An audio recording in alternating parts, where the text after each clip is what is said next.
su vida dio para salvarme.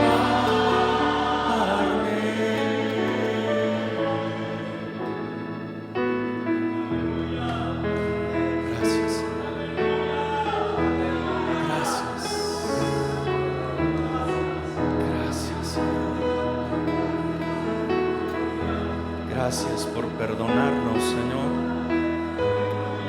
A pesar de lo que somos, Señor, tú nos has perdonado. Nunca podremos pagarte, Señor, lo que has hecho por nosotros. Por eso solo te decimos, glorioso Señor, gracias. Venimos ante ti, Señor, con corazones sinceros,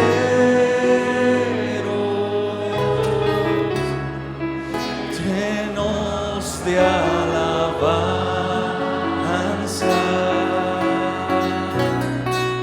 y de adoración.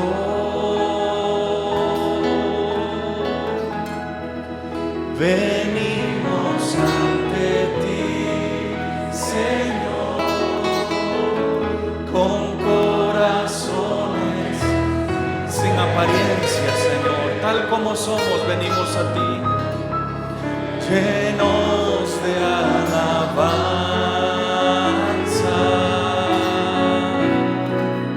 y de adoración, porque tú eres Rey de Reyes y Señor de Señores. Tú eres digno que todos te adoren, porque tú eres Rey de Reyes y Señor de Señores.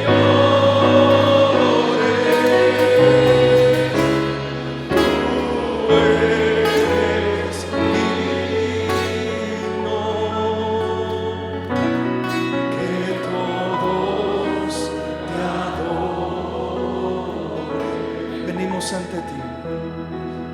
Venimos ante ti, Señor, con corazones sinceros,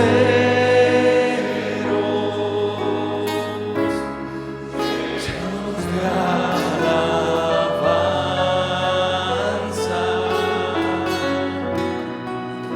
y de adoración. Venimos ante ti, ante tu presencia, Señor, con corazones sinceros, llenos de alabanza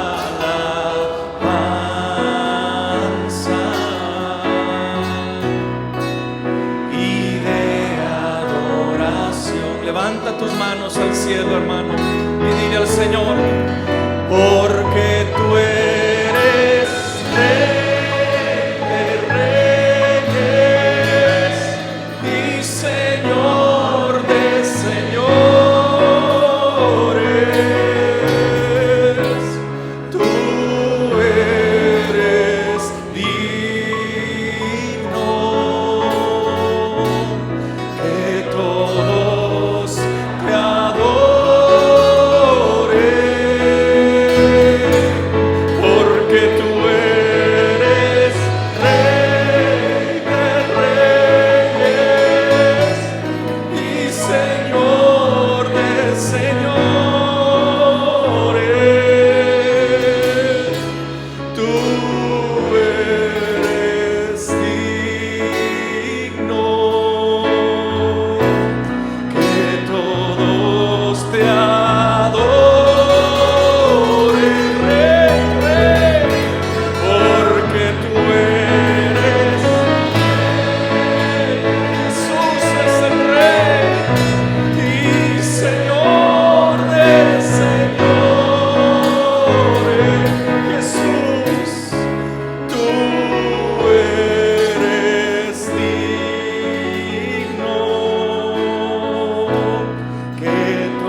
nos decidiste amar, Señor. Muchas gracias, Señor. ¿Cómo no darte las gracias, Señor? ¿Cómo no bendecirte? Digámosle al Señor, porque tú eres Rey, porque tú eres Rey.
Pero me hacían mucha falta, hermanos, de verdad, me hacían mucha falta y estamos acá con alegría, como nos decía el Señor, con alegría, con gozo de estar aquí con ustedes. Amén.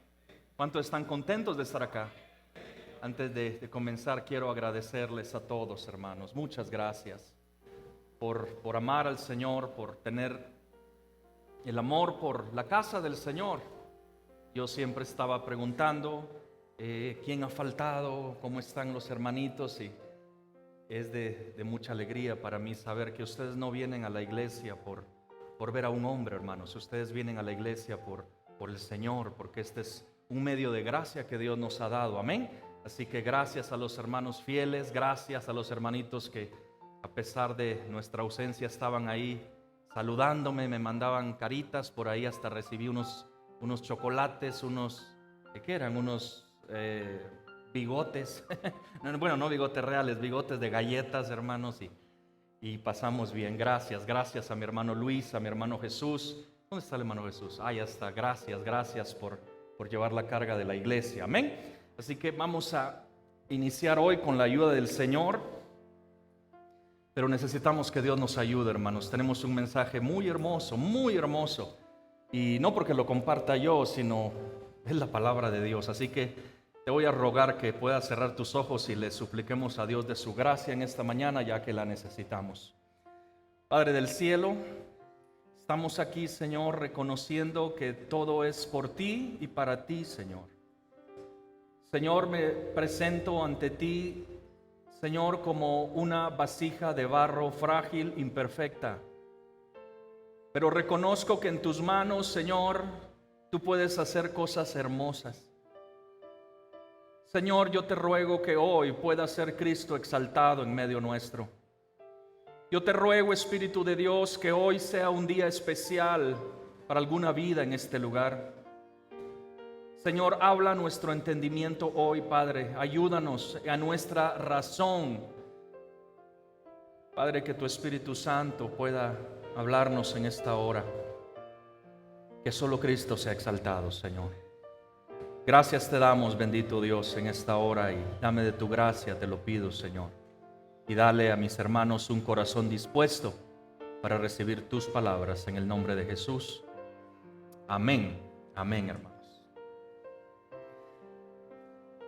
La semana pasada estaba viendo el mensaje que compartió mi hermano Jesús y estaba ahí en la casa y me alegré bastante. Y creo que el Señor de alguna forma despertó algo ese domingo, ya que me llamó mucho la atención a una parte en específica, que es lo que quiero tratar. También supe que el día jueves estaban hablando de cómo estudiar la palabra. Entonces yo creo que va todo de la mano, como el Señor de pronto nos quiere hablar en esta mañana. El hermano la semana pasada, para los que no vinieron, él nos estaba contando de una historia, un relato bíblico muy precioso. ¿Alguien se recuerda qué relato era? Era el relato de dos hombres, probablemente dos amigos que estaban caminando de regreso de Jerusalén a su pueblo, a su aldea llamada Emaús. Ellos estaban regresando, hermanos, en ese momento porque ya había terminado la Pascua en Jerusalén y ellos venían de iniciar esa caminata, pero venían muy tristes. ¿Alguien se recuerda por qué venían muy tristes, hermanos? Ellos estaban deshechos porque esos dos amigos habían puesto su esperanza en Jesús de Nazaret. Pero lo que acababa de pasar hace unos pocos días es que él había sido entregado por los líderes religiosos a los romanos, y por ende los romanos lo crucificaron, lo mataron. Y aparte de todo, hermano, la tristeza de ellos empeoró porque ya se escuchaban rumores que al parecer habían robado el cuerpo de Jesús de la tumba. Entonces se imaginan, ellos venían completamente deshechos, hermanos. Y dice lo que nuestro hermano nos explicó la semana pasada, que se acercó a ellos un forastero desconocido completamente para ellos, pero él comenzó a hablarles en ese momento de muchas cosas. Comenzó a acompañarlos en ese viaje que ellos tenían por 11 kilómetros. Era un viaje larguito, hermanos. Yo estaba viendo que 11 kilómetros caminando en ese tiempo era más o menos 3 horas de camino. O sea, era una caminata larga. Para que tengan una idea, bueno, algunos de ustedes caminan rapidísimo, pero caminando despacio y aparte escuchando una enseñanza del forastero, yo estaba viendo, hermano, que era más o menos como caminar del inicio del centro de acá y llegar hasta Bello. O sea, son 3 horas y media. Yo sé que algunos de ustedes seguramente lo caminan, pero era un viaje largo, 3 horas y media por lo menos ellos estaban caminando al lado de este forastero. Y Jesús no se había revelado a ellos. Ellos pensaban que estaba con un forastero. Ellos no sabían que la persona que estaba al lado de ellos era Jesús mismo, pero ya resucitado. Entonces, yo quiero que veamos y que pongamos atención a esto, que fue lo que llamó mi atención, y de esto se trata lo que vamos a estar compartiendo. Porque Jesús, cuando estaba en esa caminata, les va a decir algo importante. Pongan atención. Lucas 24, versículo 25, al 27 dice de la siguiente manera: entonces Él les dijo, obviamente estamos hablando que es Jesús resucitado, pero ellos no lo sabían, ¿ok? Entonces Él les dijo: oh insensatos. La palabra insensato, hermano, es alguien sin razón. O sea, no es una ofensa, no los está maltratando, no, les está diciendo, no tienen un razonamiento. No, o sea, carecen de sensatez, significa eso. Oh insensatos y tardos de corazón para creer todo lo que los profetas han dicho. Mire lo que comienza a decirles. Son insensatos porque ustedes no creen lo que los profetas han dicho. 26. ¿No era necesario que el Cristo padeciera estas cosas y que entrara en su gloria? Él les está diciendo, ¿acaso no se dieron cuenta, no se dan cuenta que los profetas habían dicho esto? Que el Cristo, Él no está diciendo que yo, porque todavía no se ha revelado. Les dice que el Cristo tenía que padecer todas estas cosas de las que ustedes vienen platicando y que de esa forma entraría en gloria. Pero este es el verso que llamó mi atención y yo quisiera que lo tuvieras en mente, hermano. Y comenzando, ¿desde dónde? Desde Moisés y siguiendo por todos los profetas, les declaraba, ¿en dónde? En todas las escrituras lo que de él se decía. Eso llamó mucho mi atención, porque primeramente él no se revela a ellos sin antes hacer esto. Él les podía haber dicho, no era necesario que yo pasara todas estas cosas porque los profetas dicen eso de mí. No, él no fue así. Él viene y le dice, primero les dice, ¿cómo no tienen razón? ¿Cómo no entienden de que todo lo que pasó no era algo pues sin sentido? Ahora, ojo con esto, hermanos, porque si usted se da cuenta, ese texto, el versículo 25 y al 27, no nos dice exactamente qué fue lo que el Señor les estaba enseñando por mínimo 3 horas. Solamente nos dice algo, de que Él les comenzó a enseñar desde, ¿qué significa desde? Es un punto inicial. Desde el punto inicial de Moisés hasta los profetas, les comenzó a declarar en todas las escrituras lo que de Él se decía. Entonces, mire qué interesante. Todo lo que pasó no era ninguna casualidad. Ellos tenían que entenderlos.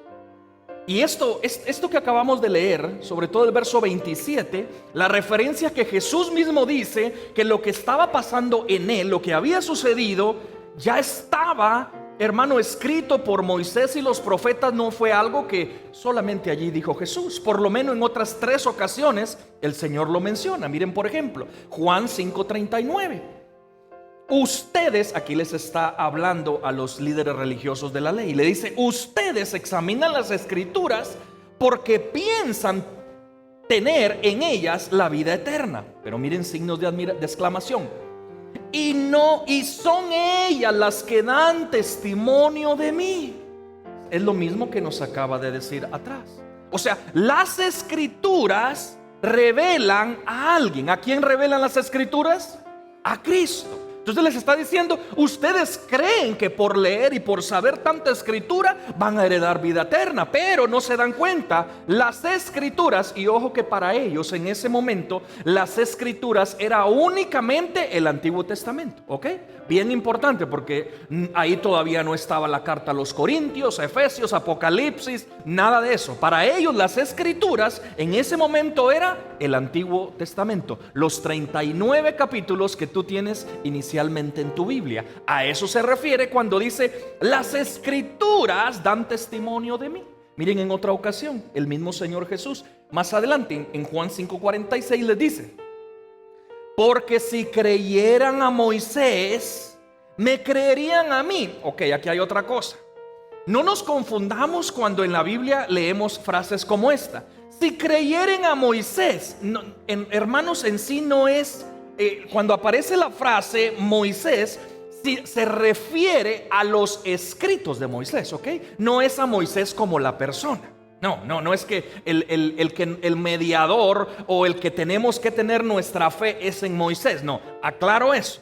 Cuando dice, si creyeres a Moisés, se refiere a los escritos de Moisés.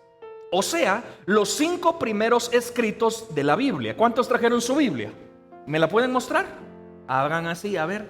Ok, los primeros 5 libros de ese libro que tú tienes allí son los libros de Moisés. ¿Ok?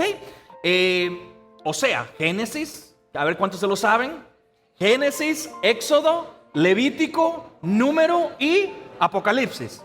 No, Deuteronomio. Son los 5 primeros libros de Moisés, los libros que él escribió. ¿Saben una cosa? Hoy en día para los judíos esos libros se consideran la Torá. Nos hago un paréntesis. ¿Se recuerdan cuando estudiamos la historia de la mujer samaritana? Que les dice, pero es que tú no entiendes parte. ¿Por qué? Porque los samaritanos solo se habían quedado con los libros de Moisés. Entonces solamente hago esa aclaración, porque el verso 46 dice, porque si creyeran a Moisés, ya sabemos, a los escritos de Moisés, a los 5 escritos de Moisés, me creerían a mí, dice Jesús, porque de mí escribió él. ¿Se da cuenta? O sea, no es nuestra fe en Moisés, es encontrar a Jesús en los 5 libros de Moisés. Pero si no creen sus escritos, hace la pregunta, ¿cómo creerán mis palabras? Está sencillo, ¿verdad? Ahora, algo bien importante, porque tenemos que tener esta base para lo que vamos a estudiar en estas semanas. Hermano, no solamente Jesús afirmó esta gran verdad. ¿Cuál es la verdad? Los profetas, Moisés, escribieron de mí. Volvamos al viaje que están para los 11 kilómetros. Ustedes no tienen razón, no tienen entendimiento y no han entendido lo que la palabra dice, comenzando desde Moisés hasta los profetas. Todo lo que está aconteciendo, estamos en el viaje, todo tiene un porqué ser. Ahora, esta verdad ya la vimos que de Jesús lo afirma en otras ocasiones. Sin embargo, también no solamente Jesús. Hermano, los apóstoles y los evangelistas, por lo menos en 8 ocasiones, dicen exactamente lo mismo. Solo les voy a dar 2. Juan 1:45. Aquí está Felipe hablando con Natanael. Dice, Felipe encontró a Natanael y le dijo, miren lo que le va a decir: hemos hallado a aquel de quien escribió Moisés en la ley y también los profetas, a Jesús de Nazaret, el hijo de José. Entonces, no solamente Jesús afirma esta verdad y está confrontando como forastero a estas 2 personas que van caminando hacia Emaús, sino también, hermano, los apóstoles, los evangelistas están mencionando lo mismo. Y qué lindo, porque aquí está dejando algo claro. Hemos hallado a aquel a quien escribió Moisés en la ley y también los profetas. Pero miren, hasta dice, ¿a quién? A Jesús de Nazaret. Y todavía dice, hijo de José. ¿Por qué creen que dan ese detalle? Porque si solamente dicen, o si el Espíritu Santo, digamos, solamente inspira Juan 1:45 y ponen, y también a los profetas, a Jesús, cualquiera pudiera haber dicho, no, pero no era Jesús de Nazaret. No, es que en ese tiempo habían otros Jesuses. Entonces ahí, hermano, nuestra fe tuviera problemas. Pero Dios es tan sabio porque pone, no, es a Jesús, pero es de esta aldea, es de Nazaret. Y para estar seguro, no solamente es de esa aldea, hermanos, le está diciendo, el papá de ese muchacho es José. O sea, no hay duda que están hablando de Jesús. ¿Estamos bien? Jesús de Nazaret. En otra ocasión, aquí está Pedro, hermanos, hermoso en este primer momento en el cual él tira la red. Y mire lo que dice tan hermoso, hablando Pedro. Y nos mandó predicar al pueblo y testificar con toda solemnidad, y vuelve a decir, que este Jesús, pero ya sabemos en el verso pasado que Jesús, ¿ok? Ya tenemos esa base. Que este Jesús es el que Dios ha designado como juez de los vivos y de los muertos. 43. De él, ¿de quién él, hermano? De Jesús. De él dan testimonio, y vuelve a decir lo mismo, todos los profetas, de que por su nombre, ¿qué nombre? Jesús. Todo el que cree en quien, en él, Jesús, recibe el perdón de los pecados. O sea, está súper claro que esta es una verdad clara y bíblica, hermanos. La ley y los profetas nos apuntan a alguien, nos apuntan a Cristo Jesús. Entonces, estos dos hombres de nuestra historia van caminando por 11 kilómetros, 3 horas y media por lo menos, y al final de todo ese camino yo creo algo. Ellos lograron, hermanos, entender que el Antiguo Testamento no únicamente era una compilación, hermano, de libros históricos y ahí antiguos, sino que en esos libros, por la explicación del forastero, se dieron cuenta de alguien. Esos libros, hermanos, revelaban al personaje principal de toda la historia, a Cristo Jesús de Nazaret. ¿El hijo de quién? El hijo de José.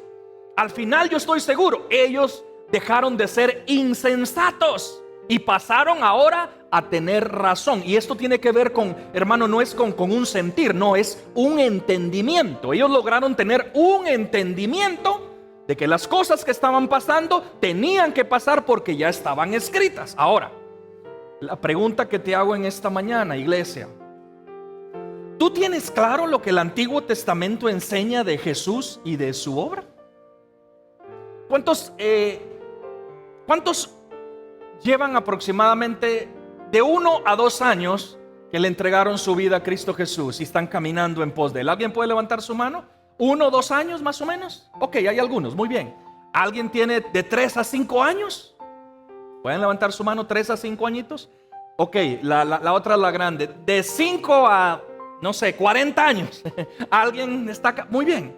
O sea, habemos diversos tipos de personas acá. Pero te hago la pregunta a todos los grupos: ¿tienen claro lo que el Antiguo Testamento menciona de Jesús y su obra? ¿O un poquito claro? ¿O de pronto los nuevos dicen, no tengo ni la menor idea? Amados hermanos, ¿cómo hubiera querido que de pronto en mis inicios alguien me hubiera enseñado estas cosas? Así que va a ser un tema muy hermoso lo que vamos a estar viendo, hermanos. Déjame graficarte de esta manera lo que vamos a estar haciendo. Te pregunto, ¿a cuántos les gustan los rompecabezas? Sinceramente, ¿les gustan los rompecabezas? ¿Cómo le hacen, hermano? A mí me gustan cuando están terminados, pero yo soy malísimo. En mi familia hay unos que les fascina eso, yo no entiendo. Y mientras más piezas tienes, como que más les gusta. Y más pequeñitos, tal vez a mí me gustan esos de que las piezas son de este tamaño y hay que armar como 10, esos me gustan. Pero hay unos que les gusta de 5, 10 mil, 20 mil piezas. Yo no lo logro entender.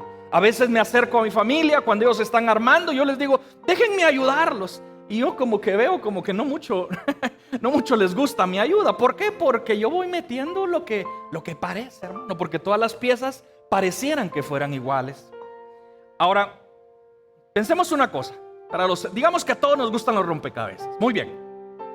De pronto alguien te regala uno de 10,000 piezas. ¿Hay de 10,000 piezas? ¿Llegan a 10,000 piezas? Bueno, o un montón de piezas pequeñitas. Ustedes llegan a la casa, abren ese rompecabezas, están emocionados porque les gusta ese tipo de cosas, de retos, y están allí en la casa, no se esperan, abren esa caja, de pronto en el comedor hacen espacio y comienzan a regar ese montón de piecitas pequeñitas. Y ahí, hermanos, comienzan ustedes a organizar el rompecabezas. Porque bueno, según entiendo y he visto a mi familia, o sea, cuando llega ese momento no es que ustedes dicen, vamos a poner esta con otra, ¿verdad que no? Ustedes comienzan a organizar en colores, en diseños. Si ven un verde, le tratan de buscar los verdes. Al inicio ustedes no le encuentran sentido, pero solo buscando el verde. Después el azul. Y después, hermano, ya entendí, comienzan a hacer la parte de la esquinita, ¿sí o no? Entonces comienzan a buscar los que van así. Y ahí se pueden pasar tiempos, hermanos, buscando y organizando. Pero tú estás feliz con tu rompecabezas de 10,000 piezas. Ya hiciste tu gran trabajo, has pasado un par de días en esa gran labor y ya estás listo para comenzar a armar tu gran rompecabezas. Pero de repente, imagínate algo, de repente viene un hijo tuyo, un hijo pequeño, y está jugando y está corriendo en esa sala, y de repente ese muchacho, hermano, no sé, se resbala y, hermano, se va en contra de la mesa y ya todos los volcancitos de todos los colores, ese niño viene y hermano, en un momento Lo que has hecho, hermano, queda en el piso, abajo del sofá. El perro se está comiendo una fichita y tú dices, mi rompecabezas. Obviamente fue un accidente, ¿no? Ay, hermano, imagínate en esa frustración para los que les gusta eso.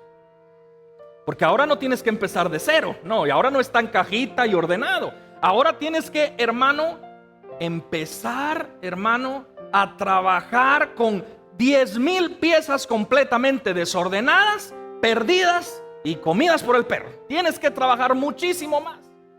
Porque si alguien en ese momento dice, no, yo voy a comenzar con esto, y comienza a armar sin volver a hacer todo el trabajo que va a pasar, vas a meter las fichas donde no es, no te va, de pronto te van a encajar, porque eso pasa. A mí me gusta jugar así y me encajan, yo veo que voy avanzando. El problema es que no aparece ninguna imagen. ¿Por qué? Porque no se puede hacer así. La imagen, al no trabajarla, queda deformada. ¿Me están entendiendo? Pues, amado hermano, es exactamente el mismo error que a veces cometemos con la palabra de Dios. Exactamente lo mismo. Tomamos versículos aislados, los sacamos del sector en donde van, los sacamos de contexto, y no solo eso, los forzamos y los metemos a la fuerza para que digan lo que nosotros quisiéramos afirmar. Y por ende al final pasa lo mismo que el rompecabezas. Terminamos con una figura deformada que no parece nada al mensaje de Dios en su palabra. Y eso es lo que a veces pasa con la escritura. No estoy diciendo que la Biblia es un rompecabezas sin sentido. Claro que no, hermano. Es más, te puedo asegurar algo. La palabra de Dios tiene una imagen clara. Toda la palabra de Dios tiene una imagen clara. Hablando de la escritura, volviendo al punto principal, los 39 libros del Antiguo Testamento arman a la perfección la figura de una persona, y es la única que está allí. ¿Alguien sabe quién es? Cristo Jesús, nuestro Salvador. Pero pastor, ¿cómo? Si yo he leído el Antiguo Testamento y para mí son historias y wow, qué bonitas esas poesías, y cómo el Señor rescató a los israelitas en la guerra. Eso es bonito, pero Jesús, ¿cómo así, pastor? O sea que de pronto no estoy viendo la figura correcta. Sí, hermano, tal vez tú no lo has notado. Tal vez, hermano, nunca has descubierto a Jesús en el Antiguo Testamento, y tal vez estás en la condición inicial de estos dos caminantes que van a Maús. No entendían, porque solamente a veces hemos forzado las piezas para que digan lo que nosotros queremos. Amado hermano, el propósito de estos mensajes es que no perdamos de vista la imagen de Jesús en el Antiguo Testamento. ¿Ok? Ese es el propósito de estos mensajes. Vamos a descubrir la imagen de Cristo Jesús en el Antiguo Testamento. Quiero imaginarme, hermano, que yo voy ahí metido en ese camino de 3 horas y voy escuchando qué le dice el forastero a estos hombres, qué les explica en 3 horas. Eso es lo que queremos hacer.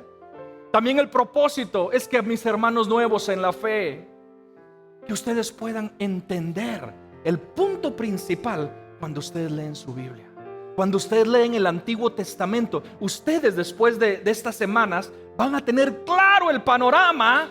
¿Quién es el personaje principal en esos 39 libros? Amén. Entonces, hoy vamos a empezar a organizar estas piezas, hermano, ¿ok? Vamos a descubrir de quién se trata la figura que vamos a encontrar claramente en ese libro que tienes en tus manos, la palabra de Dios. Ahora vamos a hacer los bultos. ¿Me entienden? Los bultos del rompecabezas. Vamos a dejar que Jesús nos muestre los 3 sectores en donde podemos encontrarlo a Él. Vamos a Lucas capítulo 24, versículo 44. Dice: después Jesús les dijo, y pongan atención, esto es lo que yo les decía cuando todavía estaba con ustedes, que era necesario que se cumpliera todo lo que sobre mí está escrito. Pero vamos a ver en dónde está escrito. Número 1, en la ley de ¿quién? Moisés, 5 libros, ¿ok? ¿En dónde más? En los profetas, pero aquí viene uno más. ¿Y dónde? Y en los salmos. Por eso es que a los forasteros, a los hombres caminando, les dijo, y empezando desde Moisés hasta los profetas. Pero ¿qué hay en medio de Moisés y los profetas? Están los salmos. Entonces aquí el Señor nos está dando las 3 áreas en las cuales debemos encontrar a Jesús. Él mismo lo está diciendo, ahí estoy yo. Y si el Señor Jesús lo dice, hermano, tiene que estar allí, ¿sí o no? Si no, Él no dijera eso.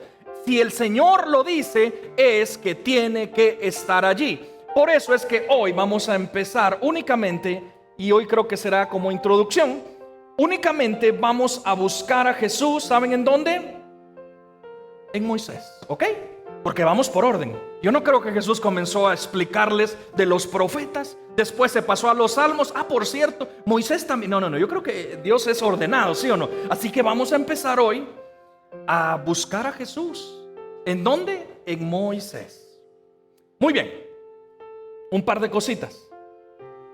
Déjenme ver acá. Ok, un par de cositas. ¿Cuál es el primer libro que escribió Moisés? El primero de toda su Biblia. ¿Cuál es? Es el Génesis. El libro de donde todo empieza en Génesis. Pero en los primeros capítulos, hermano, vamos a encontrar algo increíble. Para los que ya saben, yo sé que estas cosas solamente va a ser un recordatorio, pero en los primeros libros de Génesis comenzamos a ver cómo Dios, con el poder de su palabra, crea todo lo que existe. Él crea, hermano, la luna, Él crea el sol, los animales, las estrellas, los mares, mejor dicho, toda la creación. Ustedes lo van a encontrar en los primeros capítulos de Génesis, en los libros de Moisés, ¿ok? Pero después de toda su creación, hermano, al 6º día, Él crea al hombre, a la raza humana, ¿ok? Pero Dios dice después que Él no cree que es bueno que el hombre esté solo. Y adivinen qué hizo el Señor al momento de darse cuenta que no era bueno que el hombre estuviera solo. ¿Hizo a quién? ¿Cuántas mujeres hay acá? Ay, ahí las hicieron a ustedes, hermanitas. Entonces Dios las hizo a las mujeres. Y juntos, hombre y mujer, hago un paréntesis con esto, hombre y mujer, el plan de Dios para la familia, hombre y mujer, el Señor viene y los pone a vivir en un paraíso. ¿Alguien sabe cómo se llama ese paraíso? El huerto del Edén. Y el Señor les da instrucciones y les dice: gobiernen todo. Todo esto es de ustedes, hijos míos. Pero solamente les da una restricción. La restricción es aquella que sabemos. Solamente hay un árbol que tú no puedes comer, ¿ok? Hijos, solamente hay un árbol en todo este huerto que ustedes no pueden comer. Si ustedes desobedecen, no es en realidad por haberlo comido, sino es la desobediencia. Si ustedes desobedecen y comen de ese árbol, ustedes van a morir, ¿ok? El Señor se los dijo clarito. No les dijo de que no pueden comer de ningún árbol. No, se van a aguantar de hambre. No, aquí ustedes les va a ir feo, muchachos. No, ustedes pueden comer de todo. Gobiernen todo esto tan hermoso. Solamente mi orden es: no pueden comer de ese árbol que está allí. Sencillo. Pero ustedes ya saben lo que pasó. La serpiente engañó a la mujer. ¿Y qué pasó? La mujer comió del fruto del árbol en desobediencia a la palabra de Dios. Después de eso, la mujer, dice la Biblia, que le dio a su marido, y ambos, hermanos, estaban en esa condición de desobediencia ante el Señor. Y en ese momento todo cambió.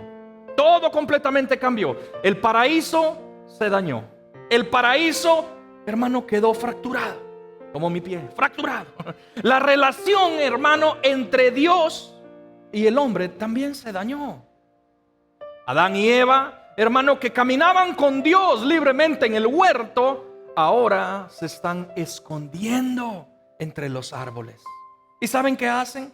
La Biblia dice que ellos van a cortar hojas de higuera, porque por primera vez ellos se sienten llenos de vergüenza. Porque en ese momento ellos, como sus ojos fueron abiertos, se vieron desnudos por primera vez. Tienen miedo. Y en ese momento, hermanos, entró a este mundo la muerte. Exactamente lo que Dios ya había dicho. Ahora, yo necesito que se imaginen esta parte de la historia. Están en esa condición y Dios los llama. Llama a Adán. Adán, ¿dónde estás? Y ustedes saben, Adán ocultándose como que si Dios no sabía dónde estaba. Pero bueno, Adán, y como que no lo encuentra. Pero de repente Adán sale temblando de miedo, de susto. Se siente lleno de vergüenza con sus hojitas, no sé, tratando de tapar su culpa por su pecado. Al lado va su esposa, también avergonzada. Y ustedes saben qué pasó. Ahí comienza el juego de las culpas. Ahí, hermano, Adán le dice a Dios: no, Señor, fue la mujer que me diste. Ella me dio del fruto. Yo no quería comer. La mujer que me diste. El juego de las culpas. Así somos. En vez de ver nuestra condición, siempre buscamos culpables. Y ahí está Adán. La mujer que me diste, Señor. Y después pasa el turno de la mujer. ¿Y qué dice la mujer? ¿Qué le dice la mujer a Dios? Ok, no. Él me está echando la culpa a mí, pero hay algo interesante. No, yo no tengo la culpa, Señor. Y es la serpiente que estaba en ese árbol me engañó. La serpiente me engañó y por eso yo comí. Amado hermano, y esto es lo increíble, porque ¿qué tenían que merecer ellos por su desobediencia? ¿Cuál era la consecuencia que Dios les dijo que iba a pasar si desobedecían? Ellos iban a morir, ¿sí o no? Tenían que pagar sus consecuencias, porque Dios es amor, pero Dios es justo. Pero en ese momento, amados hermanos, antes de que Dios ejecutara su juicio correcto y válido ante esas personas, ante su creación, antes de que ellos recibieran la paga de su pecado, Dios va a hacer algo, hermanos, que es increíble. Nadie se lo hubiera esperado. Miren lo que va a pasar. Leamos lo que dice Génesis capítulo 3, versículo 14 y 15. Ya sabemos por qué parte de la historia vamos. Pongamos atención en esto. Dice: Dios, el Señor, dijo entonces a la serpiente. Pongamos atención con algo, amado hermano, porque en estos versículos, hermanos, tú vas a encontrar relatos que necesitamos entenderlos correctamente, porque aquí el problema no es con el animalito de la serpiente, sino lo que la serpiente simboliza, ¿ok? Ya van a entender. Después habla de la simiente de la serpiente. O sea, para graficar esto tenemos un animal, pero Dios le está hablando más que al animal, a lo que el animal significa. Y según la Biblia, la serpiente que se movió allí, ¿quién es? ¿Es figura de quién? De Satanás. En otras partes le dicen el dragón, es Satanás. El acusador es Satanás. El maligno es Satanás. O sea, son formas que la Biblia utiliza para mostrarnos a lo contrario a Dios, a Satanás. ¿Estamos bien? Entonces, con eso en mente, ahora sí, el Señor Dios le dijo entonces a la serpiente, al maligno: por causa de lo que has hecho, ¿qué hizo? Engañó a Eva, a la mujer. Maldita serás entre todos los animales, tanto domésticos como salvajes. Te arrastrarás sobre tu vientre y comerás polvo todos los días de tu vida. Wow, ahí me encantaría explicar tantas cosas de lo que acabamos de leer, pero este no es el punto. Me interesa el versículo 15, ¿ok? Pero ahora miren esto. Pondré enemistad. ¿Qué es enemistad? Un conflicto, ¿ok? Pelea, discusión. O sea, eso es. Pondré enemistad entre ¿quién? ¿Quién es tú ahí? Exactamente. Aquí estamos hablando de la serpiente. Pondré enemistad entre tú y ¿quién más? Y la mujer. Muy bien. Ahí hay una enemistad entre la mujer y la serpiente. Pero mire esto. Y entre tu simiente. Le está hablando a la serpiente, ¿sí o no? Y le está diciendo: voy a poner un pleito, voy a poner una enemistad. Va a haber guerra entre tu simiente. ¿Se da cuenta que no se trata de los hijos de la serpientita? No, está hablando de lo que la serpiente representa y los hijos del maligno. Eso es lo que está representando. Voy a poner enemistad entre tu serpiente y tu simiente y la de ¿quién? Y la de ella. Entonces vemos aquí una cosa. Hay dos simientes. La simiente significa, hermanos, tus generaciones, o sea, tus hijos. Eso es tus descendientes. Eso es la simiente. Y le dice: voy a poner enemistad primeramente entre tú y la mujer, pero entre tu simiente, entre tus hijos, serpiente, y también entre los descendientes de la mujer. Son dos grupos de personas: los hijos del maligno y los hijos de la mujer, o sea, hijos de Dios. ¿Por qué? Porque ¿de quién era hijo Adán y Eva, hermanos? Eran de Dios. Entonces, ¿dónde está la pelea que va a haber? Entre los hijos del maligno y ¿quién? Los hijos de Dios. Su simiente, volvamos a entender esto. ¿Aquí de quién está hablando? ¿De la simiente de quién? De la simiente de la mujer.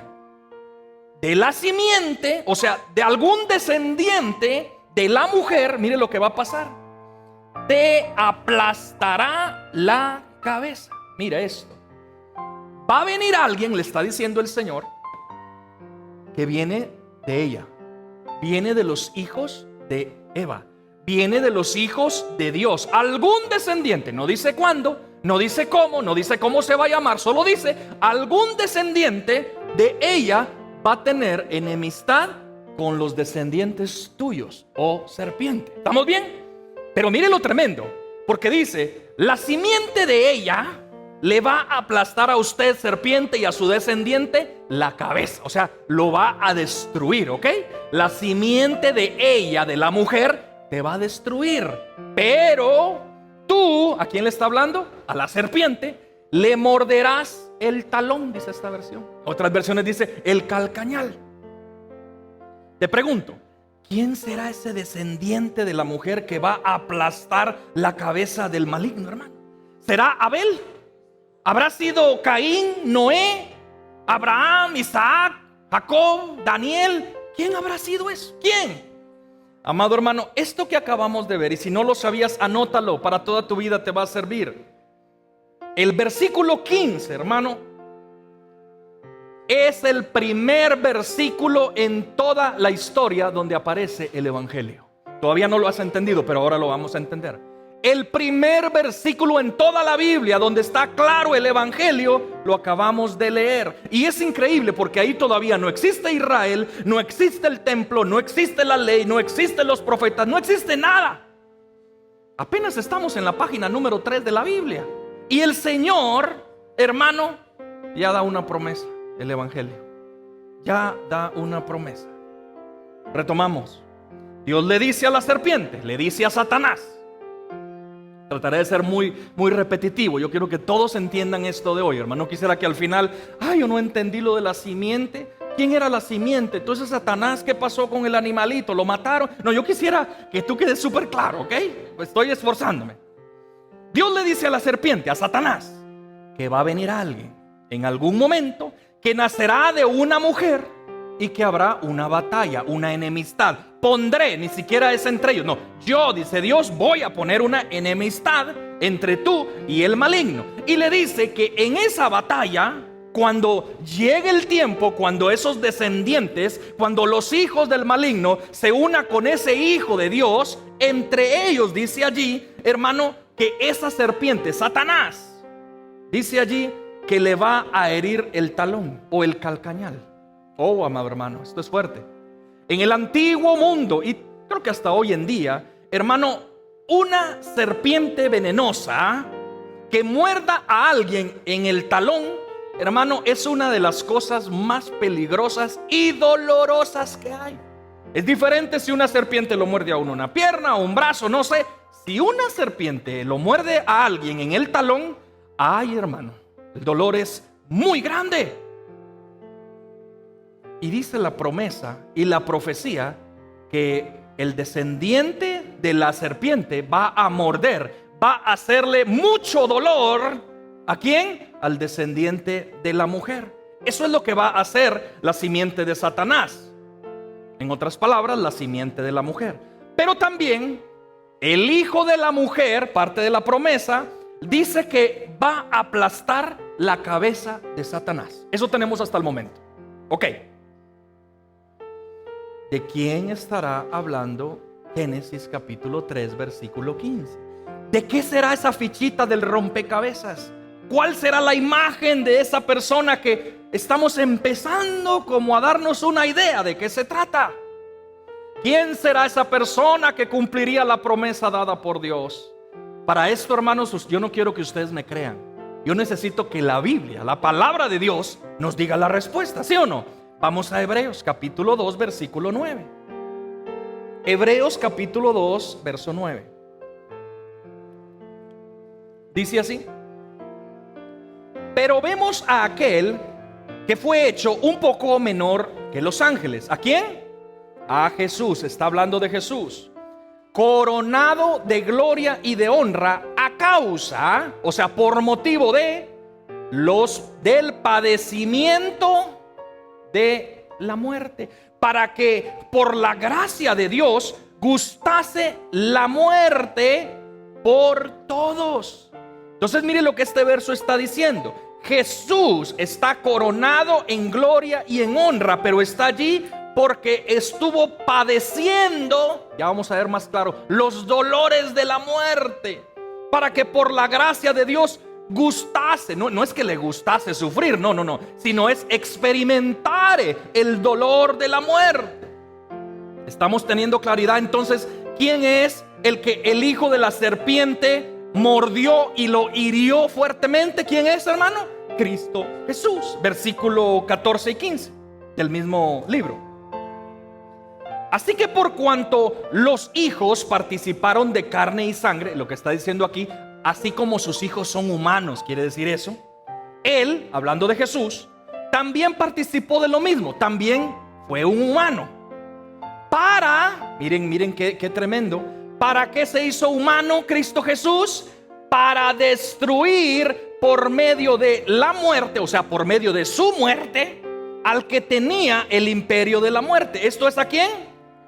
Al diablo. Entonces, hermanos, tenemos claridad que es Jesús el cumplimiento de Génesis capítulo 3, versículo 15. Jesús es esa persona, el Hijo de Dios, que la serpiente hirió, amado hermano, fuertemente hasta la muerte. Y dice allí, se hizo humano para destruir por medio de su muerte, de la muerte, al que tenía al imperio de la muerte. Esto es al diablo.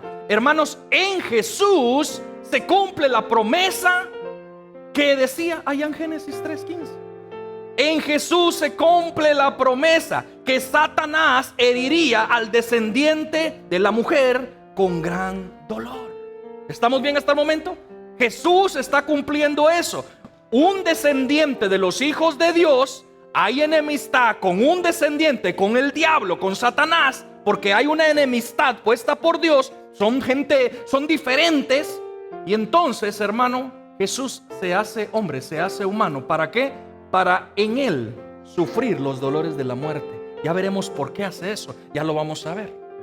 Pero algo bien importante, porque aquí acabamos de ver que Jesús sufrió los padecimientos de la muerte. La picadura, la mordedura de la serpiente en el talón, muy duro. Pero ahora necesitamos entender algo, porque Cristo Jesús al tercer día resucitó. Y en ese momento, cuando Cristo resucitó, pasa la otra parte de la promesa. Hermano, en ese momento Él destroza, despedaza, acaba la cabeza de la serpiente. Amén. Miren lo que dice acá, Hechos capítulo 2, versículo 22. Creo que es Pedro. Dice: hombres de Israel, escuchen estas palabras. Jesús el Nazareo, varón confirmado. Esto es poderoso, hermano.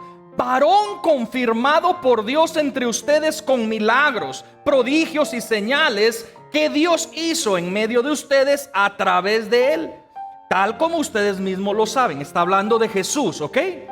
Pero miren ¿quién es este? Jesús, aquí está. Jesús, hablando de Jesús. Jesús fue entregado ¿por quién? Por el plan determinado y el previo conocimiento de Dios. ¿Desde cuándo pasó esto? Hermano, desde Génesis 3, versículo 15. O sea, te está diciéndoles acá a este Jesús que hizo maravillas, que hizo señales, y que ustedes tienen que entender algo. Él fue entregado porque Dios ya lo había determinado que así iba a suceder. La pregunta, ¿cuándo determinó eso Dios? Obviamente desde antes de la fundación del mundo, pero la primera vez que la humanidad logra entender esa promesa, Génesis capítulo 3, versículo 15. Amén. Entonces, este fue entregado por el plan determinado y el previo conocimiento, o sea, por su voluntad de Dios, Jesús fue entregado. Y ustedes lo clavaron en una cruz por manos de impío y lo mataron. Pero Dios, y aquí está lo importante, porque necesitamos saber cuándo fue que el Señor destruyó la cabeza de la serpiente. Pero Dios lo resucitó, poniendo fin a la agonía de la muerte. El dolor, la mordedura de la serpiente en ese momento se acabó, puesto que él no era posible que él quedara bajo el dominio de ella.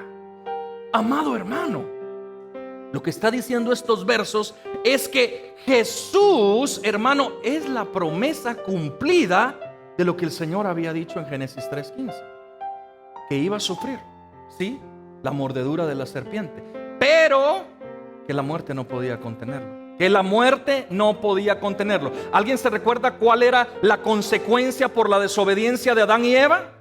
Era la muerte. Y ahora, quien está experimentando la muerte, amado hermano, es el Hijo de Dios. Pero él no pudo ser contenida por ella. Al tercer día resucitó. Y en ese momento, amado hermano, él derrotó a las tinieblas. En ese momento, él derrotó a Satanás. Cuando estaba muriendo en esa cruz, la serpiente estaba muy feliz, pero no sabía, hermanos, que en ese momento públicamente el Señor estaba destrozándolos a todos ellos.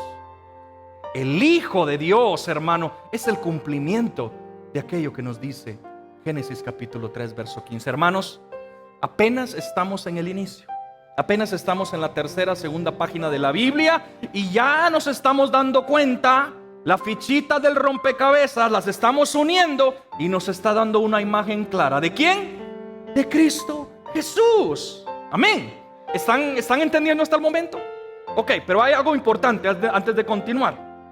Porque de pronto alguno de ustedes, alguien podrá decir: wow, qué bonito está eso. Yo nunca había pensado eso de Génesis, la serpiente y que la mordedura. ¡Qué bonito! Y qué tremendo, podrá decir alguien, porque quiere decir de que sí, no, Adán y Eva, uy no, qué terrible lo que hicieron. Y entonces, pues Jesús fue el cumplimiento para salvarlos a ellos. Alguien, pues sin entendimiento, pudiera pensar de esa forma. Pero aquí hay un problema que todos necesitamos saber y necesitamos entender. Pablo nos va a dejar claro el que, cómo podemos interpretar esto para nosotros. Vamos a Romanos, uno de mis libros favoritos, Romanos capítulo 5, versículo 12. Porque esto no es historia patria, hermano. Esto no es problema de Adán y de Eva. Y qué bueno que Jesús lo rescató. Hermano, esto tiene que ver con cada uno de nosotros. Mira lo que dice Romanos capítulo 5, versículo 12. Por tanto, como el pecado entró en el mundo por un hombre. ¿Alguien sabe cómo se llamaba este hombre? Adán. El pecado entró en el mundo por un hombre. ¿Por qué? Porque él desobedeció. ¿Se recuerdan? Por eso entró el pecado. Y por el pecado, o sea, la consecuencia del pecado de Adán, y por el pecado, la muerte. Por eso la Biblia dice: la paga del pecado es la muerte. Eso es lo que merece el pecado. Y estamos viendo acá que por un hombre, y ojo con esto, no fue por varios, fue por un hombre, por el hecho, por lo que hizo un hombre, hablando de Adán, dice de que el pecado entró en el mundo por un hombre y por el pecado la muerte. Pero ojo con esto, así la muerte, y aquí quiero detenerme, pasó, ¿ok? La muerte pasó a todos los hombres por cuanto todos pecaron. Déjenme explicar por partes. Por cuanto el pecado entró al mundo por un hombre, ya sabemos que es Adán, y por ese pecado vino la consecuencia que era la muerte. Ahora viene lo que nos corresponde a nosotros. Así la muerte, o sea, la consecuencia del pecado de Adán pasó. Diga conmigo: pasó. Como que desayunaron, pasó. Palabra griega 1330 que significa diercomá. Y esto es importante. Pasó al idioma español, la definición de esa palabra griega es traspasó o recorrió, o en otra palabra, la más cercana es se extendió a. Entonces, ¿qué es lo que está diciendo? Así como el hombre pecó y tuvo en consecuencia de su pecado la muerte, ahora la consecuencia del pecado de ese hombre, Adán, dice la muerte, traspasó, se recorrió o se extendió. ¿Me están entendiendo? Se nos pasó pues a todos los hombres, a todos. Hermanos, si tú estás escuchando este mensaje, esto es para ti. A todos, niños, jóvenes, hermanos adultos, ancianos, que tenemos el aire, el aliento de vida que Dios nos da, eso nos afectó a nosotros. ¿Por qué? Porque la muerte se extendió a todos los hombres por cuanto todos pecaron. ¿Y cuándo pecaron todos los hombres? En Adán. Ya lo vamos a ver ahora. Porque Adán, amado hermano, sácate esto de la mente. Adán no era simplemente el primer hombre de la tierra. No, era mucho más que eso. ¿Cómo te lo explico? Adán era nuestro representante, por decirlo así. Cuando él pecó, no pecó únicamente a nombre de él. Él pecó por toda la humanidad que vendría después de él. Es como si un presidente de pronto firma un decreto, un tratado. Él no lo hace a nombre de él propio. Él lo hace en nombre de ¿quién? De todo su pueblo. Así, de esta forma, Adán tomó esa decisión de pecar, de desobedecer a Dios, y nos representó a todos los hombres. Su caída, hermanos, fue también nuestra caída. La Biblia dice: no hay ninguno justo. No hay ninguno justo, no hay uno que busque a Dios. Todos pecaron, a una se hicieron inútiles. Esa es la realidad del hombre. Esto no es de que es que yo soy bueno, yo no mato, yo no robo y le doy 100,000 pesitos a mi mamá cada mes. Eso no tiene nada que ver. Tenemos una carga que fue heredada por el primer hombre, la cual es el pecado. Y el pecado trae la consecuencia, la cual es la muerte. Esa es nuestra condición. Eso significa que todos nosotros nacemos en la misma condición que Adán quedó después del momento que acabo de expresarles en el huerto. Completamente separados de Dios, bajo el peso del pecado y con una deuda que nunca alguno de nosotros pudiera pagar. Ahora sí, hermanos, entra lo tremendo en Génesis 3. Volvamos en nuestra mente a Génesis 3. Porque ahora empezamos ya a ver otras fichitas. Ya empezamos a ver una fichita clara.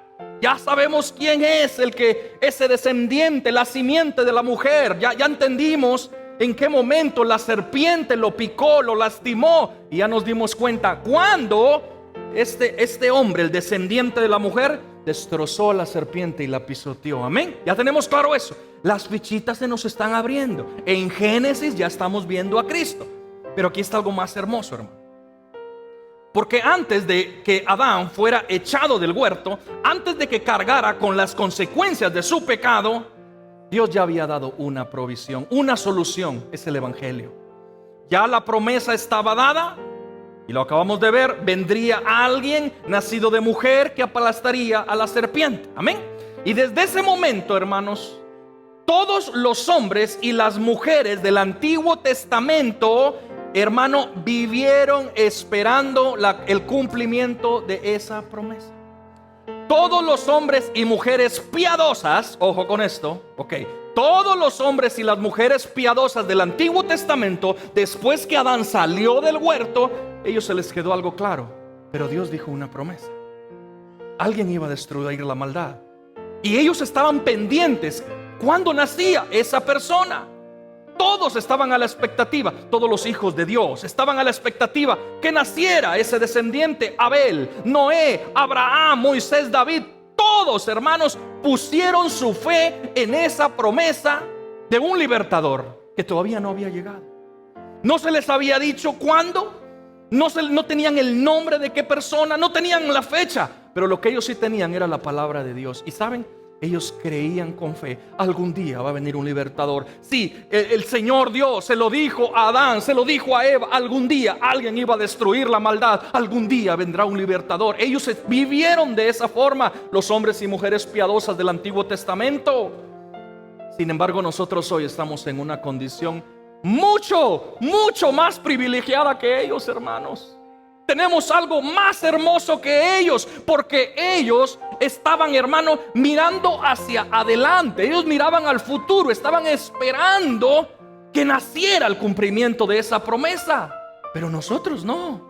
Nosotros miramos hacia el pasado. Nosotros podemos ver claramente que esa promesa ya se cumplió en aquel que nació de la mujer, María, en aquel que fue crucificado bajo Poncio Pilato. Denle un aplauso fuerte al Señor. Ellos, allá en el Antiguo Testamento, nada, hermanos. Ellos no sabían nada. O sea, no sabían en qué momento iba a pasar. Nosotros tenemos todo el panorama claro.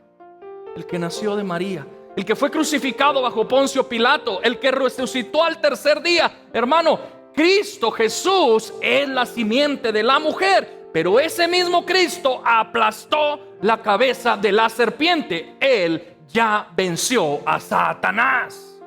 ¿Cuántos dan gloria a Dios? Hago un paréntesis con esto, hermanos, porque aunque ahora lo entendemos, a veces en la vida práctica como que se nos olvida y estamos reprendiendo. ¿Y qué pasó, hermano? No, es que el enemigo astuto. Y es que yo me levanté hoy en intercesión y en clamor y en guerra espiritual. Pastor, me peleé con el enemigo. Y hay gente que vive así. Pero no entienden. Satanás ya fue derrotado, hermano. Completamente derrotado. ¿Por quién? ¿Por nosotros? No, hermano. Por Cristo Jesús. Ahora, volvemos al punto. Así como, hermano, el pecado de Adán nos afectó a nosotros, y debemos de creerlo, hermano, la Biblia lo dice. Nosotros nos saltó, nos pasó, se nos traspasó, se nos puso encima el pecado de este hombre. Todos, por buenos o malos que te creas, todos tenemos esa carga. Pero también yo te quiero dar la mejor noticia de todos. Esa victoria de Cristo Jesús en la cruz, hermano, también está disponible para todos los que pongan su fe en Él. O sea, así de sencillo. Esto es el Evangelio. Y Pablo también en Romanos lo deja súper claro. Vamos al versículo 19. Porque así como por la desobediencia, se dan cuenta que el problema fue la desobediencia, no en fin de comerse la frutica. No, es la desobediencia el problema. Y eso es pecado. Desobedecer a Dios es pecado. Porque así como por la desobediencia de un hombre, ya sabemos quién es ese hombre. A ustedes ahorita ya son expertos. ¿Quién es? Es Adán. Así como por la desobediencia de un hombre, los muchos fueron constituidos pecadores, así también, esto es importante, de la misma forma, igualito, es que así también significa de la misma manera, hijitos. Así como Adán nos dañó por su desobediencia y cargamos el pecado de Adán, de la misma forma, sin que tú hiciste nada, porque tú y yo nunca conocimos a Adán ni a Eva, pero ya la Biblia nos dice que su pecado se nos extendió a nosotros. No hicimos nada. Pero mire la buena noticia. De la misma forma, de la misma manera, así también por la obediencia de uno, ¿saben de quién está hablando? De Cristo Jesús, los muchos serán constituidos justos. Es de la misma manera, hermanos. ¿Qué hicimos para tener el pecado de Adán en nosotros? Nada. Nacer es lo único que hicimos, porque fue traspasado. Ahora te pregunto, ¿qué hacemos nosotros para ser justos ante Dios? ¿Qué tenemos? ¿Cómo nos ganamos la justicia ante Dios? De la misma forma, nada. Simplemente es creyendo en Cristo Jesús. Porque así como por la desobediencia de un hombre, los muchos fueron constituidos pecadores, de la misma forma, así también por la obediencia de Él, no por mi obediencia, por la obediencia de Él, los muchos serán constituidos justos. Un hombre nos metió en este problema, hermanos, pero un hombre también es la solución. Y solamente es uno. Ese hombre es Jesús de Nazaret. Y estamos viendo que su imagen bendita está en Génesis. Está aquí en las primeras 2 hojas. Ahí está Cristo Jesús, amado hermano. Uf, qué lindo está esto, hermanos. Qué lindo. Miren, porque no solamente eso, van a ver otra cosa hermosa. Solamente hoy vamos a mostrar 2 fichitas, ¿ok? 2 fichitas, para que después tú en casa vayas a buscar a Jesús y te vas a sacar aterrado. Ahí está. Cuando Adán y Eva pecaron, Recuerda que lo primero que ellos hacen es cubrirse, ¿sí o no? Fueron a arrancar hojas y se dieron vergüenza y se comenzaron a cubrir. Cubrieron su desnudez con hojas de higuera. O sea, intentaron tapar su vergüenza. Que no me miren, qué pena, no. La vergüenza del hombre que antes no tenían, ellos trataron de ocultarlas. Pero eso no fue suficiente para el Señor. Mire lo que dice ahora el versículo 19 de Génesis. Mire lo que le dice. Cuando vio Dios que ellos andaban ahí con sus hojitas tratando de cubrirse. Imagínense, hermano.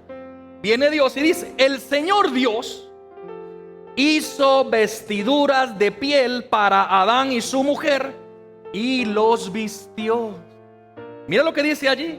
Por eso necesitamos leer la Biblia diligentemente, despacio, detalladamente. Mira lo que vemos en este verso. Primero fue Dios el que hizo las vestiduras, no fue el hombre, ¿sí o no? O sea que las vestiduras, las hojitas que el hombre y la mujer se hicieron, ¿les sirvieron para algo? ¿Sí o no? No les sirvieron para nada. Pero Dios les hizo vestiduras, pero les hizo vestiduras de piel para Adán y su mujer, y Él los vistió. Pareciera un verso como, no tiene tanta cosa, hermano, ahí hay demasiada hermosura. ¿Por qué? Porque para que Dios los pudiera haber vestido con pieles, ¿qué significa eso? Un animal tuvo que morir, ¿sí o no? Un animal tuvo que morir, porque necesitaba Dios la piel de ese animal.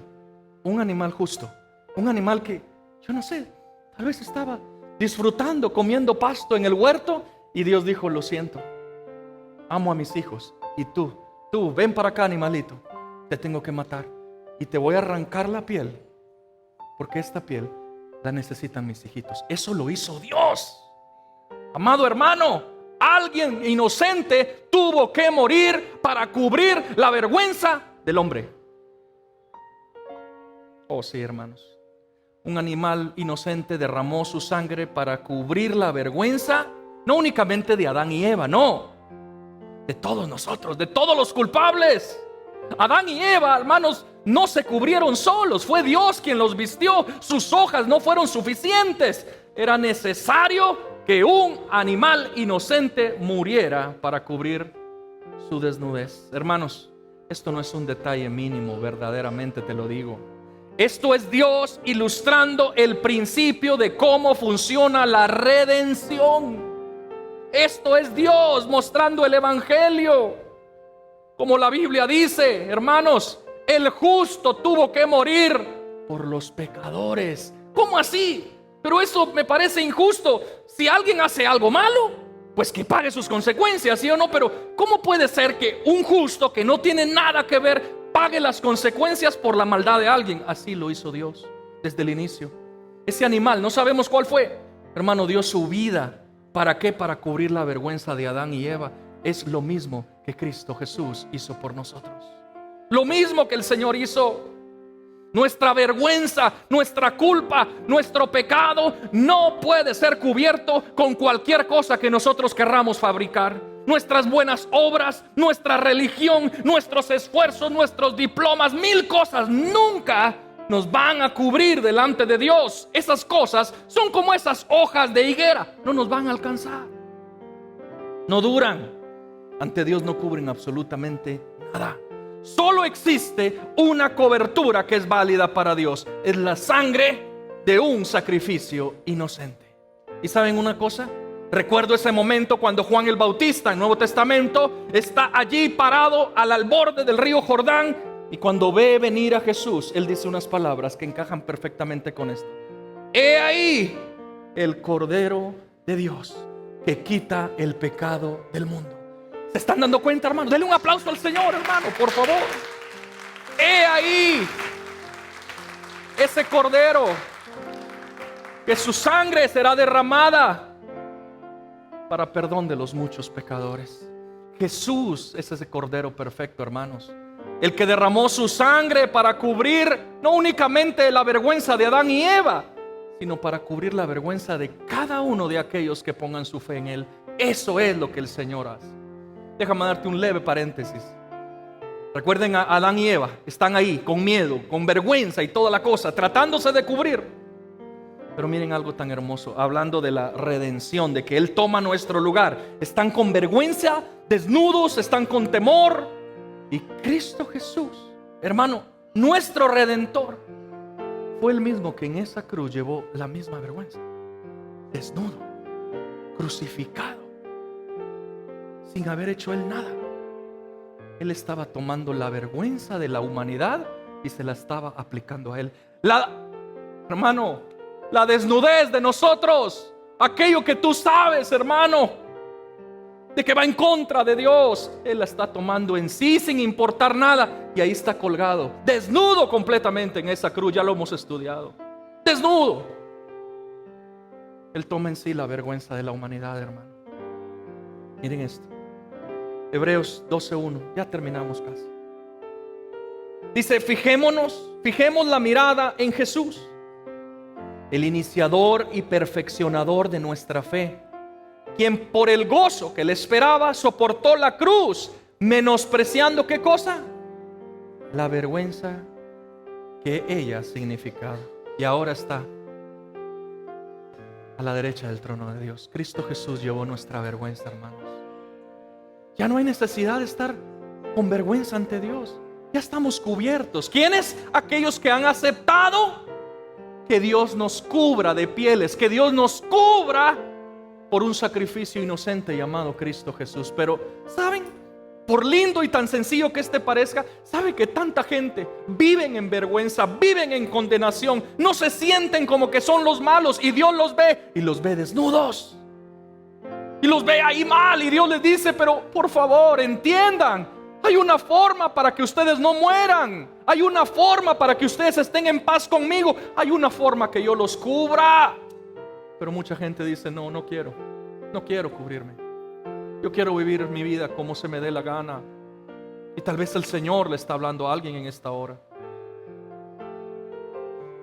Cristo Jesús llevó esa vergüenza con Él, estando en esa cruz, hermanos. Ahora, ¿qué horas son? Denme otros 5 minutos, 10 máximo. Hermanos, antes de que existiera el sistema de sacrificios, antes de que existiera el pueblo de Israel, antes de que existiera Moisés, la ley y todo eso, siempre la solución fue la misma: un sacrificio inocente que tenía que cubrir al culpable.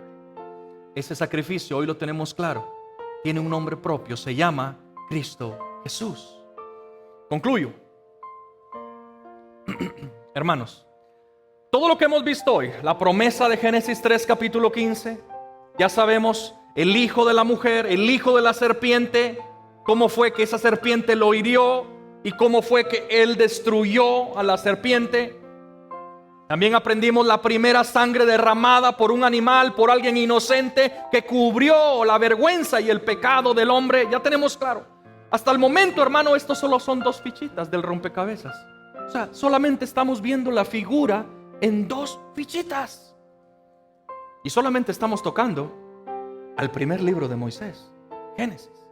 Pero te cuento una cosa, Génesis no se termina en el capítulo 3. No, Génesis tiene 50 capítulos, hermanos.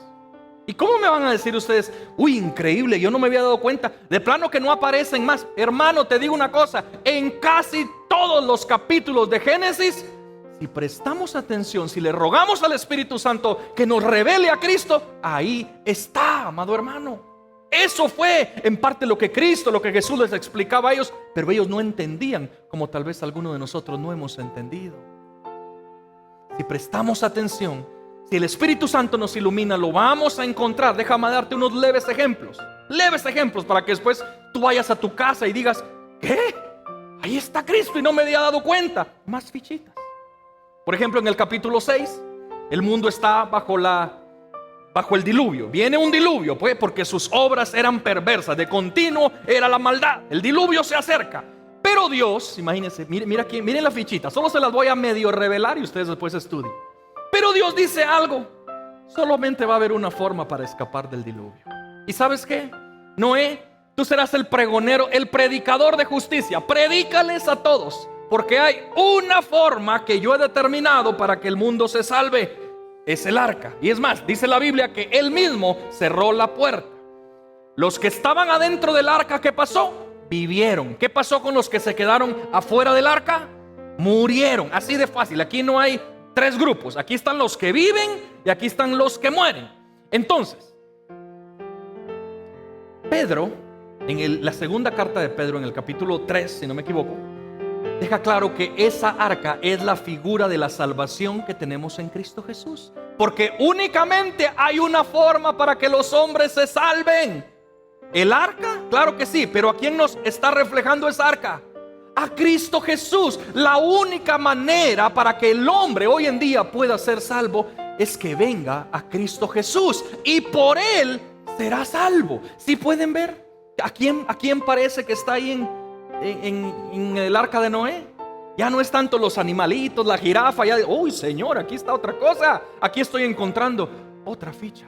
Aquí estoy encontrando la imagen de Cristo Jesús. Saltamos al capítulo 14. Allá está el famoso sacerdote del Dios Altísimo, el primer sacerdote que aparece. Imagínense, se llama Melquisedec. Ustedes lo saben. Dice la Biblia en ese tiempo que ese hombre no tenía genealogía, o sea, no tenía ni principio ni tenía fin. O sea, nadie sabe cómo. O sea, aparece el sumo sacerdote, el sacerdote del Dios Altísimo, sin genealogía, sin principio, sin fin. ¿A quién creen ustedes que nos está apuntando esa fichita, hermanos, en el capítulo 14? Según el Salmo 110 y toda gran parte de la carta de Hebreos, nos dice claramente que esto describe el sacerdocio de Cristo Jesús. Ese sacerdote que no heredó nada, hermano, sino que es por naturaleza sacerdote del Dios Altísimo. Entonces, ¿a quién encontramos? ¿Cuál otra figura encontramos en el capítulo 14? A Cristo Jesús. ¿Cómo? En Melquisedec. Capítulo 22. Dios le pide a Abraham, la historia famosa, que sacrifique a Isaac. Ponga atención. Y Abraham obedece. Y ahí está ese muchacho cargando sobre sus hombros la leña, la madera con la cual más adelante tendría que ser sacrificado. ¿A quién cree que se parece? ¿Quién es el que cargó sobre sus hombros la madera para ser sacrificado? O sea, ¿se dan cuenta, hermanos? Cristo Jesús está en todo el Antiguo Testamento, todos. Y después dice que el Padre ya lo tiene ahí y va a levantar ese cuchillo y va a matarlo en obediencia, no por ser un psicópata, en obediencia a Dios. Pero Dios dice que detiene su mano. ¿Y qué creen que va a hacer? Lo baja de ahí y provee sobrenaturalmente. ¿Qué es lo que aparece? Un carnero. Allá está, atrancado, no puede irse a ningún lado. ¿Y qué es lo que hace el Señor? Toma a ese carnero y muere en lugar de el hijo Isaac. ¿Quién creen que hace la figura de ese carnero que está por morir por otra persona? ¿Quién es? ¿Se están dando cuenta las fichitas? Porque es que ahora entendemos, las escrituras hablan de Cristo por todas estas cosas. Vamos a otro.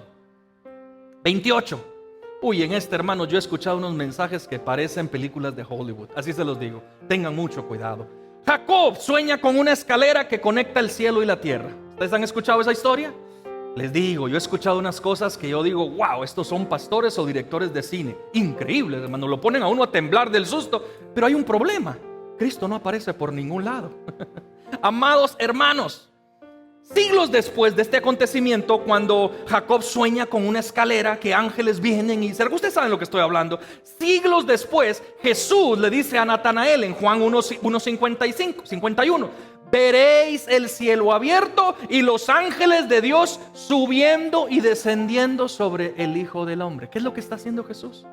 Jesús mismo está tomando esa imagen de la escalera de Jacob y la está aplicando a su persona, porque únicamente el puente, la conexión entre Dios y los hombres es ¿quién?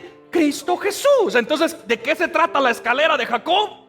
De Cristo Jesús, el único que puede darnos ese contacto directo entre Dios y los hombres, de nadie más. Yo he escuchado mensajes que cuántos escalones tenían, que esto significa las visiones, que yo digo, ¿y dónde está Cristo? Cuando Cristo mismo en Juan 1:51 lo aplica a su persona. Cristo Jesús es el único puente entre el cielo y la tierra, entre Dios y los hombres. El único es Cristo Jesús, no hay nadie más. Perdona, hermano, si de pronto eres nuevo y tal vez has puesto tu fe en otras cosas, en un santo, en algo, en un señor, en lo que sea. El único la única puerta, el único puente entre Dios y los hombres es Cristo Jesús. No existe otra cosa. Te lo digo sinceramente porque te amo.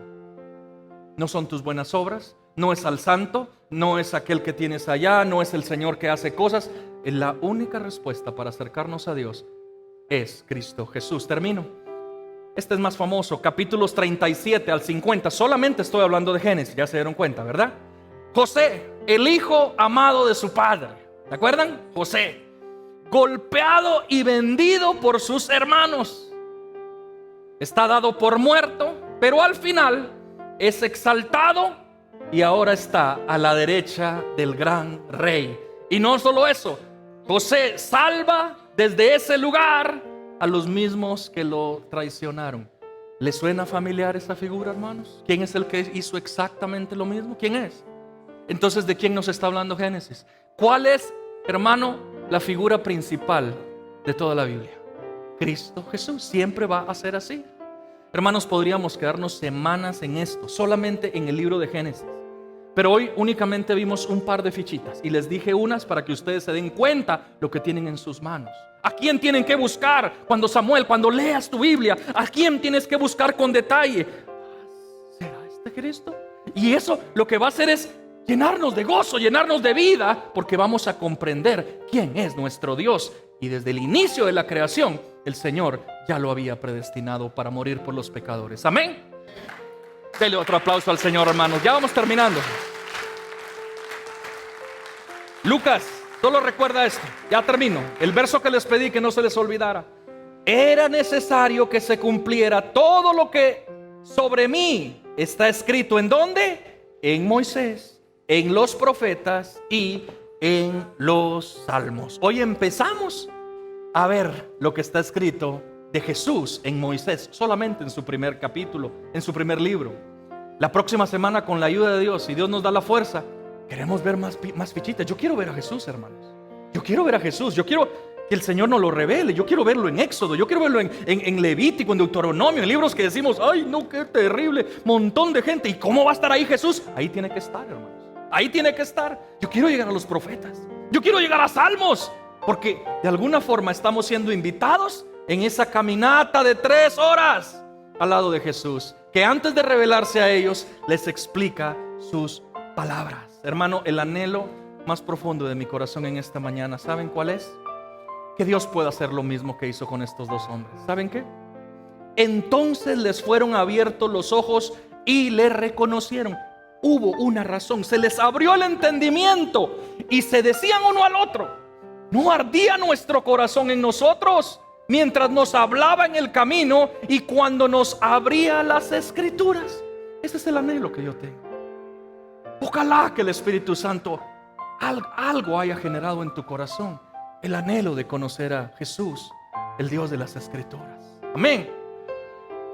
Termino porque no se trata únicamente de que hoy comprendimos, hoy vimos la fichita de Jesús en Génesis. ¡Qué bonito, pastor! ¡Gracias! ¡Qué bonito! No se trata solo eso. Yo creo que la pregunta más importante para algunos de ustedes es: ¿has puesto tu fe en ese Jesús que se revelaba desde Génesis? ¿Tu vergüenza ha sido cubierta al recibir el regalo de Dios a través de Cristo Jesús? ¿O solamente hoy eres un espectador y dices: qué bonito, esta no me la sabía, qué interesante? Te pregunto, ¿has creído y has dado tu vida al único medio de salvación dado por Dios? ¿Has entendido en esta mañana que todos los hombres estamos bajo la condenación y que solamente la humanidad entera tiene una salida, y es el sacrificio del Hijo de Dios en esa cruz del Calvario? ¿Lo has entendido? Amigos, si no ha sido así, veo que hoy varias gente nueva nos visita. Si no ha sido así, por favor reflexiona. Esto es de vida o muerte, hermanos. Esto no se trata de volverte religioso. Esto se trata que tú puedas abrir tu corazón y aceptar tu condición ante Dios. Tú necesitas ese Salvador. Tú necesitas a ese Dios. Él está dispuesto hoy para cubrir tu vergüenza. Solo pon tu fe en Él. Lo único que Él quiere: reconoce tu pecado, arrepiéntete de todo corazón y pon tu fe en Él. Él te acepta así como eres, pero te puedo asegurar algo: Él te va a transformar. Él te va a hacer un hijo y una hija de Dios. Amén. Ponte de pie, por favor, y le damos gracias al Señor. Ay, Señor amado.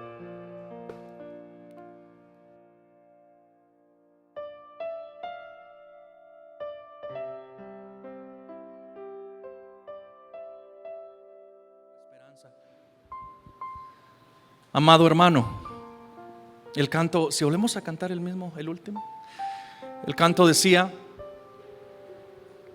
venimos ante ti con un corazón sincero. Aquí pueden haber tres tipos de personas. Aquí puede haber un grupo de que tal vez caminamos en pos de Dios y vamos luchando y hemos abrazado la fe en Cristo Jesús, y es lo mejor que nos ha pasado en toda la vida. Aquellos que al igual que yo dicen: yo no vuelvo al mundo, yo no dejo a mi Cristo porque es lo que yo más amo. Yo te animo a que sigas perseverando, a que te sigas santificando por amor a tu Dios. También está otro grupo de personas, aquellos que tal vez en un tiempo conocieron a Jesús, pero se han apartado de Él. Y no me refiero que has dejado de venir a la iglesia, no, te has apartado de Él. Has aceptado de alguna forma esa cobertura que Dios ha puesto en tu vida, pero la has manchado. Has aceptado el sacrificio del Cordero de Dios, pero la has manchado con tu vida. No te has esforzado. Poco a poco hay cosas que siguen manchando tu ser y tu corazón. También Dios te ha hablado en esta hora. Ese sacrificio, lo que Dios ha puesto en ti, es perfecto, es santo, es puro, es sin mancha. Vuélvete a Él. Aléjate del pecado. Aléjate del pecado, amado hermano. Si Dios está contigo, Él te dará la fuerza. Aléjate del pecado. Pero también está un tercer grupo que nunca había escuchado estas cosas y que han vivido y siguen viviendo en sus deleites, en sus pecados. Pero Dios te trajo hoy a esta iglesia para que escucharas el mensaje de salvación. Aquí no estamos promoviendo la iglesia, no estamos promoviendo al predicador. Lo que queremos que tú sepas es que Cristo Jesús murió en tu lugar. Arrepiéntete de tu pecado y ven a Él, hermanos. Cierra tus ojos, por favor, y damos gracias al Señor por su santa palabra. Dios de gloria, gracias te damos en esta mañana por tu palabra, Señor. ¿Cómo no darte las gracias, Señor? Yo creo, Señor, que tu propósito es el mismo que tenías con esos caminantes a Maús. Darnos entendimiento, que dejemos de ser insensatos, Señor, y que por primera vez entendamos la obra perfecta de Cristo Jesús en esa cruz. Señor amado, lo único que queremos es que Cristo sea exaltado en medio de nosotros, Señor. No nos interesa nada más, cualquier corona, Señor, la ponemos a tus pies. Solo Cristo es digno de gloria. Su sacrificio en esa cruz nos rescató de la condenación, de nuestro pecado, Señor, de la muerte. Él exhibió públicamente las potestades, los principados, Señor, los exhibió públicamente en la cruz, triunfando sobre ellos, Señor. Nuestra fe está en ti, Jesús. Yo te pido, Señor, por cada uno de mis hermanos en esta hora. Seguramente a más de alguien tú le has hablado. Si es aquel hermano que ha manchado su vestidura, que ha manchado la vestidura del Cordero de Dios en su vida, yo te pido, Señor, dale la gracia, Señor, para que se arrepienta, Padre bendito, y vuelva a caminar en pos de ti en santidad, Señor, sabiendo que no es un juego, Señor. Y si alguno de ellos no ha nacido de nuevo, ten misericordia, Señor, que nuestros ojos sean abiertos a esta gran verdad. Ten misericordia por aquellos que no te conocen, Señor. Venimos ante ti con corazones sinceros. Cantemos al Señor. Venimos ante ti, Señor, con corazones sinceros, llenos de alabanza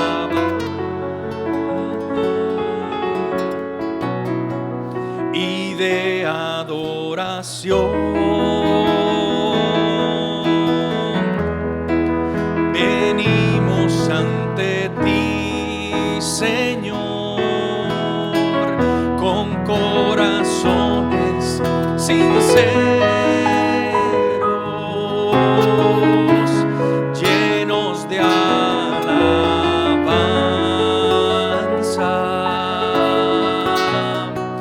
y de adoración,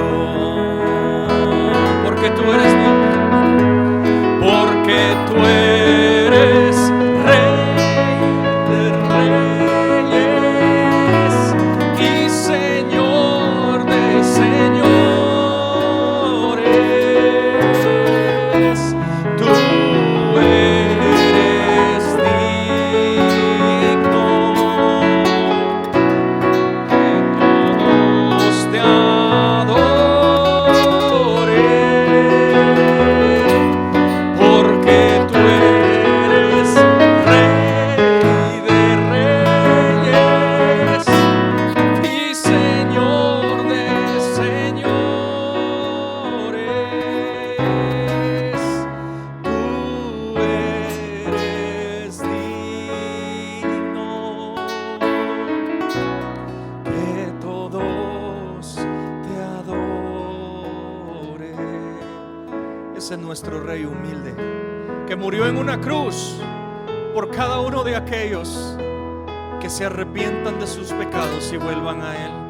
Hoy tú has escuchado el mensaje del Evangelio, la buena noticia de Dios hacia el hombre, que a pesar de tu pecado Dios te amó y se entregó a sí mismo para morir por ti en una cruz.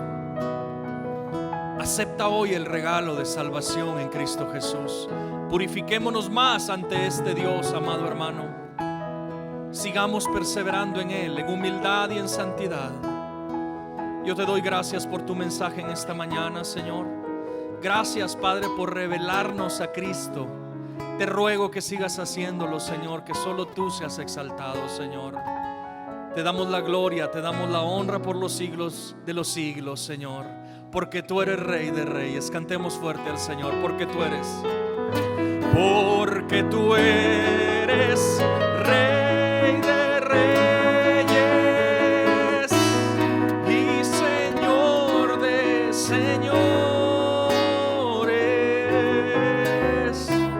Tú eres digno que todos te adoren, porque tú eres Rey de reyes y Señor de señores. Tú eres digno que todos te adoren. Te amamos, Jesús. Dele un aplauso al Rey bendito. Te amamos, Jesús. Te amamos, te amamos. Gracias, Padre, por tu mensaje en esta mañana. Gracias, Señor. Gracias.